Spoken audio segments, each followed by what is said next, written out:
She is the world's largest tropical lake and second largest freshwater lake by surface area, covering almost 69,000 square kilometers.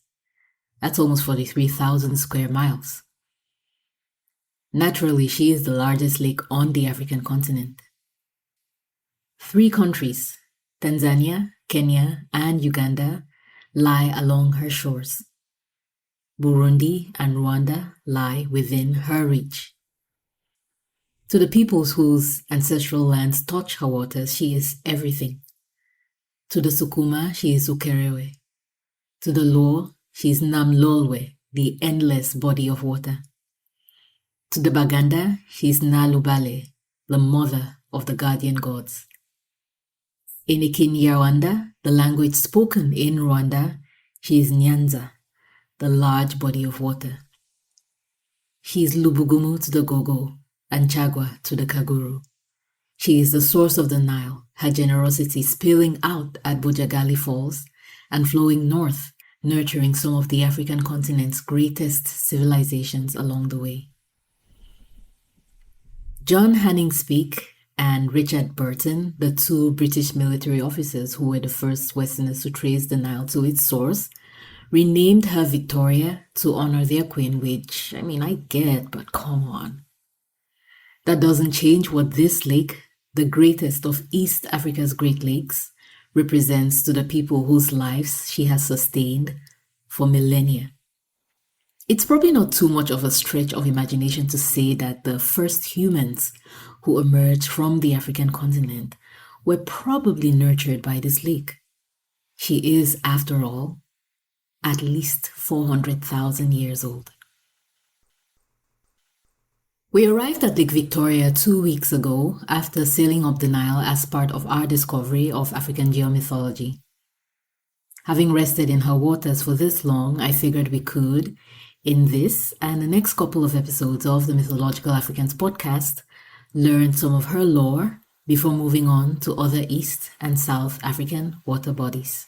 Hello, friends, and welcome to the Mythological Africans podcast, where we read and talk about stories from African mythology and folklore. I am your host, Helen Tunde.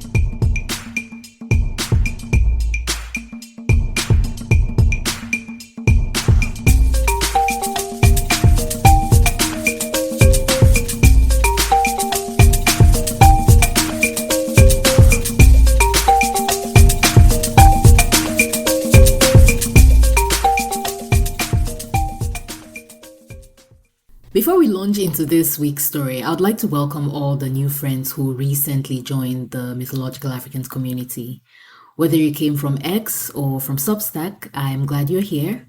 And there is so much to love and enjoy about African mythology and folklore, so I hope you've been looking around. Since the year started, we've been all over the continent by foot, on camelback, and by boat, getting familiar with the mythology and folklore of landforms.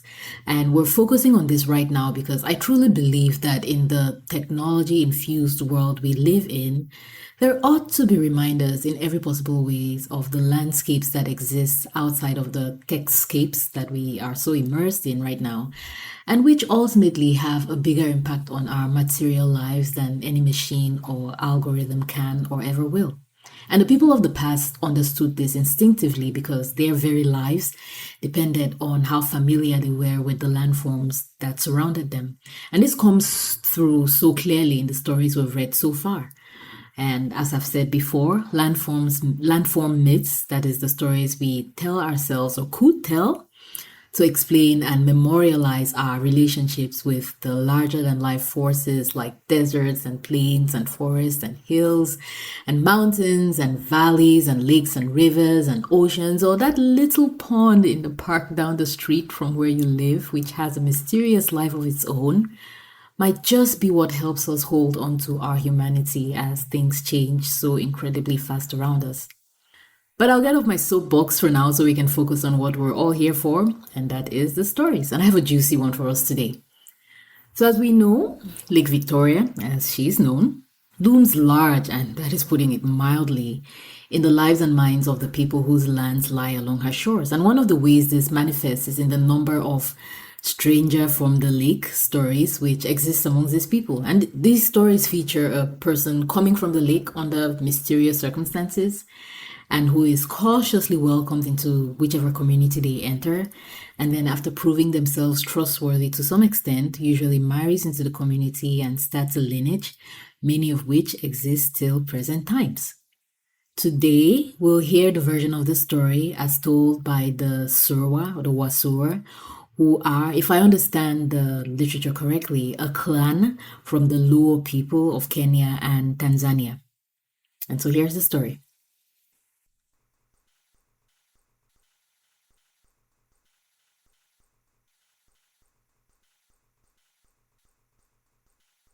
There once lived a man called Murianyi. Murianyi lived in a place called Rienyi. Murianyi was a trapper, and one day his traps caught an animal. When he took it home, his brother's wife, who was pregnant at the time, asked to see it. He thought the animal was dead. It had not moved since he took it from the trap. So he put it on the ground and told her to come take a look. But the animal was not dead, just unconscious. When the woman leaned over to look at it, the animal startled awake and struck out with its leg, kicking the woman in her belly. The woman screamed as blood gushed out of her body. Her baby, a boy, was stillborn, a miscarriage. The mother died. Terrified of his brother's birth, this baby, after all, would have been his brother's heir, Murianyi fled the village. He ran and ran until he got to the large body of water that stretched further than the eye could see or the mind could comprehend.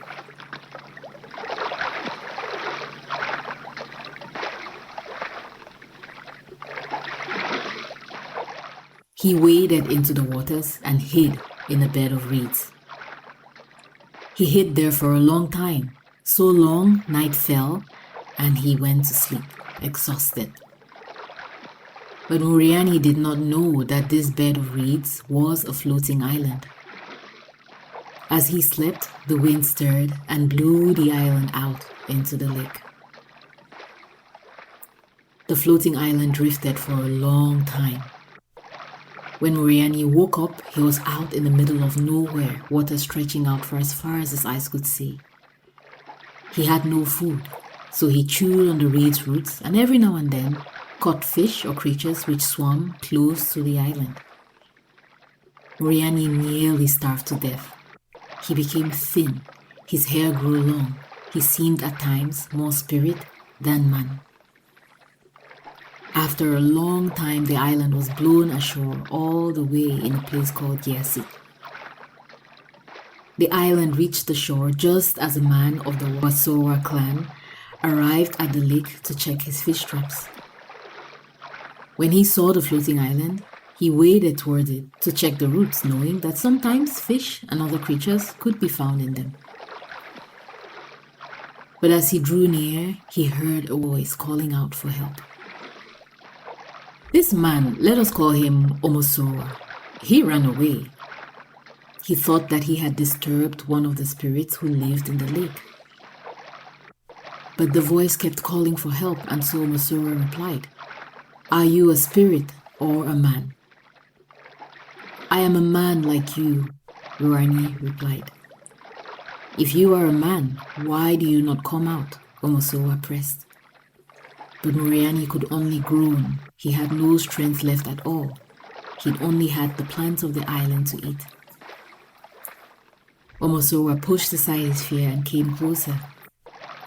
When he saw the emaciated man, his heart filled with pity, so he took Murianyi out of the reeds, bathed him, and carried him home. When he arrived with the strange man, Omosora's wives were alarmed. "Why have you brought a ghost to our compound?" they asked. "He's just a man," Omosora comforted them. Omosora had daughters only, so he gave Murianyi to their care. The girls nursed the man back to strength, and when he was healthy again, Omosora took him in like a son. Murianyi lived with the family, working in the fields, herding the cows, and supporting Omosuwa the way a boy would his father. But close as they were, Omosuwa was still not Murianyi's father. When passion kindled between Murianyi and one of Omosuwa's daughters, the couples did not hold themselves back, and that is how the girl became pregnant. Omosuwa wanted to fight Murianyi, but he remembered that this man had worked diligently, clearing the fields and doing everything he could for the family. And aside from this one indiscretion, he had always treated the family with the utmost respect. His wives advised Omosuwa to allow Murianyi to marry the girl, and so he did. With the woman, Murianyi had 4 sons, Saka, Kirario, Mungusa, and Kithoke, and they became the founders of their own peoples. The end.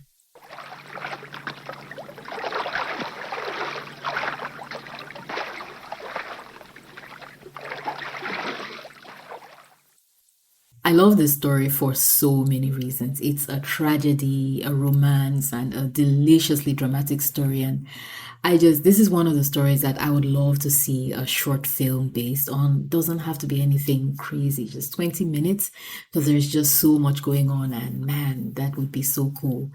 But the story, there's so much packed into it. It has the hallmarks of an initiatory event into manhood, with the lake serving as the great spiritual unknown and testing grounds for the initiate. So this thing happens and he goes off and he has these trials. He's separated and then he's reintegrated back into a community. And the story touches on so many important themes. For example, Murianyi flees his brother's birth because even though his sister-in-law's miscarriage is a mistake, it could have been construed as him trying to sabotage his brother's bloodline. And, these things are very important. So he finds refuge in the lake, which carries him off, giving him the opportunity to suffer for the unfortunate event, but also delivers him into a new world with the opportunity for a fresh start. And the understanding as a lake, as a supernatural entity inhabited by spirit beings is highlighted there, but it also comes through when Omosuwa first runs away, when he hears Murianyi calling. And Omosuwa's wife's reactions also attest to this, the idea that, okay, this big mysterious body of water that goes off to goodness knows where is inhabited by these spirit beings who have their own plans for the humans and can intervene and do things. I am glad that ultimately the story has a happy ending, because if you know anything about mythology and folklore, that's not always the case. But in this case, Murianyi finds a new home, Omosuwa's lineage is secured, and life continues with the blessing of the Great Lake. This is a very shallow analysis. I try to keep these episodes short. But if you want to dig deeper, you should check the episode notes for a link to a paper that discusses this and other such myths and how they function as a means of establishing legitimacy of land and blood for people whose ancestral lands bordered the lake, so across these different countries that we have mentioned. So we'll stop here for this week. Thank you as always for listening, and come back next week for more folklore from the Mother of Guardian Gods.